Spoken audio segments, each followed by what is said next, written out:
I came to Mercy because I knew this to be a fact, that there are things institutions can do to structure themselves in ways not to make it easier and less academically rigorous, but to make it more likely that students are able to persevere all the way to graduation.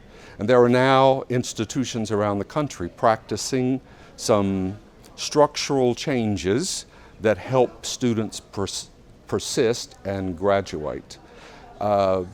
Sometimes people think, well, you just must be making it easier. You're giving easier A's. You're letting more people just skate on through, and it's absolutely not the case. In fact, I have to talk regularly and remind all of us, including our faculty, that I'm suggesting nothing of the sort. In fact, the easiest way to produce students who don't make it is to have very low expectations for them. You can't do anything more likely to help them fail than to have these low expectations.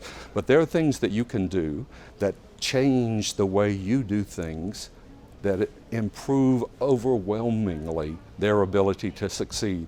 One of the most important of those things was done by a president before me, and that was she put in place in the fall of 2009, she put in place what is now referred nationally to as the practice of intrusive advising. So at Mercy College for many years, we have specially trained advisors who advise our students about the courses they need to take and the careers they might consider and how to prepare for those careers. We've done that for many years. Lots of larger and more prestigious institutions simply rely on their faculty to do that, but faculty have many other things to do, so it's very hard to get them to do too much in this area just because they have other responsibilities. So Mercy has had for many years this sort of distributed group of advisors.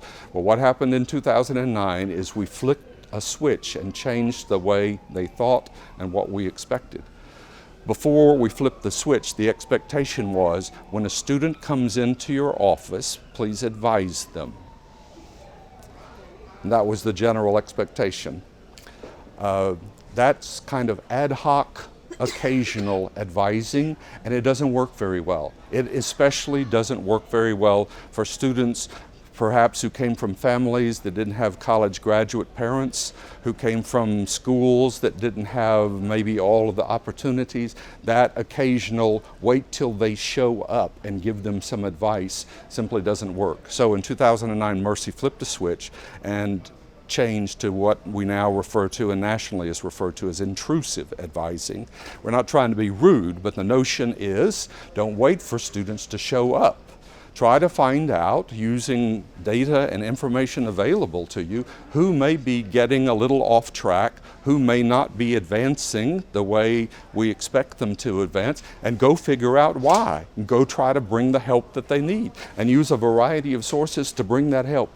I promise you, the semester that we went from a 50-student pilot group to 400 freshmen, the success of our students just leapt forward and has never come down since.